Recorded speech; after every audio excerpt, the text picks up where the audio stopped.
गर्मियों में जब बाइक की सीट तपते लोहे जैसी गर्म लगती है और महंगी से महंगी कार में बैठा इंसान भी उबल रहा होता है, तब हर कोई कंपकपाती सर्दियों की चिलचिलाती धूप का इंतजार करता है। लेकिन दिल्ली वालों के लिए ये कहानी कुछ और है, क्योंकि उनके लिए मौसम से ज़्यादा मायने रखता है सांस लेना। सर्दियों में पोल्यूशन के चलते दिल्ली की हवा जहर हो जाती है, और रही बात सूरज की, तो वो भी इस पोल्यूशन में कहीं गुमसा हो जाता है।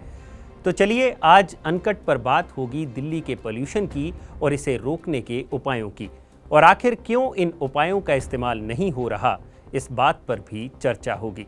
नमस्कार, मेरा नाम है भूपेंद्र सोनी और आप देख रहे हैं अनकट। अक्टूबर में एक वक्त ऐसा भी आया जब दिल्ली का एवरेज AQI यानी एयर क्वालिटी इंडेक्स 50 से भी नीचे आ गया, जो काफ़ी अच्छा था। इसके पीछे का कारण थी दिल्ली और उत्तर भारत में हुई तेज बारिश, जिससे दिल्ली में धूल भी बैठ गई और खेतों में पानी होने की वजह से किसान अपनी पराली नहीं जला पाए। लेकिन धीरे धीरे धूप ने अपना काम किया और खेतों में पड़ी पराली जलनी शुरू हो गई। बड़े शहरों में एयर क्वालिटी को मापने वाली सरकारी संस्था सफर के मुताबिक 2 नवंबर को दिल्ली के कुल पोल्यूशन में पराली से होने वाले पोल्यूशन का योगदान सिर्फ 2% था। 3 नवंबर को ये योगदान 8% हो गया, 4 नवंबर को ये आंकड़ा 25% और 6 नवंबर आते आते दिल्ली की हवा में पराली से होने वाले पोल्यूशन का योगदान 41% तक पहुंच गया। दिल्ली में PM 2.5 के बढ़ने का सबसे अहम कारण खेतों में लगी आग ही है। सफर के मुताबिक शनिवार को 5159 जगहों पर आग लगने का डेटा सामने आया, जो अब तक का सबसे ज़्यादा है। हालांकि दिल्ली के पोल्यूशन में यहाँ चल रही गाड़ियों, इंडस्ट्री और कंस्ट्रक्शन का भी उतना ही रोल है। बाकी बची कसर दिवाली पर दिल्ली NCR में चलने वाले पटाखे पूरी कर देते हैं। लेकिन इस पोल्यूशन को रोकने के लिए दिल्ली सरकार द्वारा हर साल सर्दियों में कई स्टेप्स भी लिए जाते हैं। फिर चाहे वो कंस्ट्रक्शन को थोड़े वक्त के लिए रोकना हो या फिर गाड़ियों के लिए ऑड इवन फार्मूला हो, लेकिन क्रॉप बर्निंग एक ऐसा काम है जिसे लेकर सरकारें उदासीन नजर आती हैं। अब सवाल ये उठता है कि क्या क्रॉप बर्निंग को रोका जा सकता है?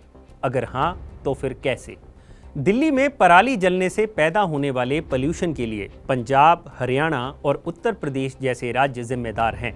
भारत दुनिया का सबसे बड़ा चावल का एक्सपोर्टर है और इन राज्यों में धान की फसल सबसे ज़्यादा उगाई जाती है।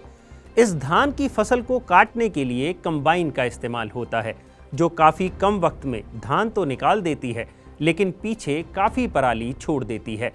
धान कटने के बाद अगली फसल बीजने की जल्दबाजी में किसान इस पराली को आग लगा देते हैं।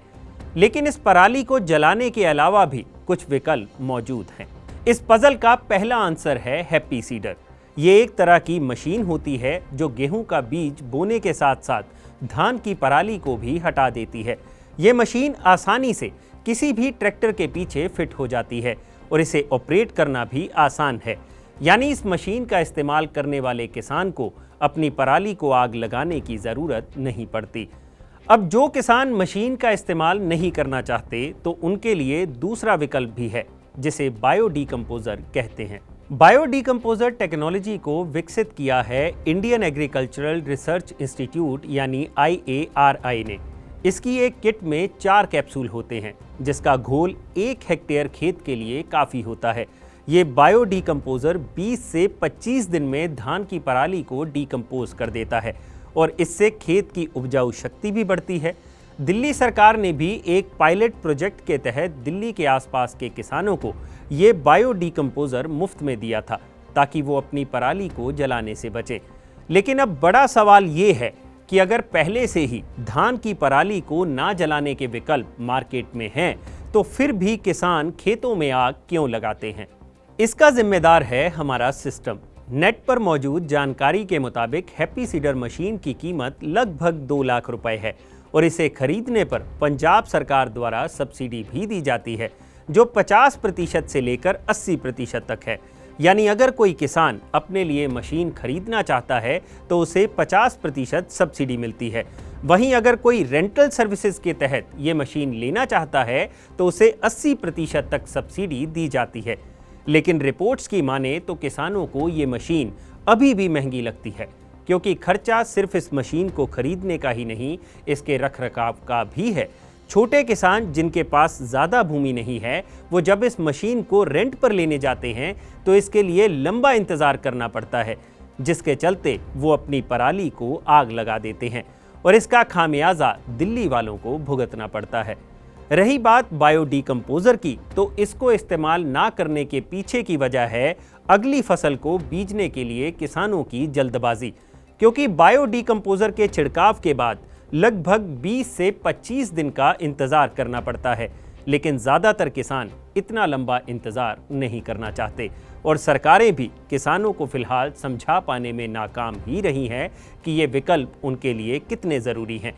ऐसे में एक्सपर्ट्स का कहना है कि वातावरण और पानी की कमी के कारण किसानों को धान की फसल ना बोने को लेकर जागरूक करना चाहिए, लेकिन सरकार द्वारा दी जा रही मदद और ज़्यादा एमएसपी के चलते किसान इस मुनाफे वाली फसल को बोने के लिए तैयार रहते हैं। यानी धान की फसल की बुआई तो नहीं रुकेगी और ऐसे में पराली को जलने से रोकना है तो सरकार को किसानों की समस्याओं को सुनना ज़रूरी होगा। और रही बात किसानों की, तो उनको भी ये समझना होगा कि लोग सांस ले पाएंगे तभी जिंदा रहेंगे, और अगर जिंदा रहेंगे तभी उनका बोया हुआ अनाज खा पाएंगे। अगर आपको ये वीडियो पसंद आया हो तो इसे लाइक और शेयर ज़रूर करें और जानकारी से भरे ऐसे ही और वीडियोस देखने के लिए सब्सक्राइब करें हमारा चैनल अनकट। शुक्रिया।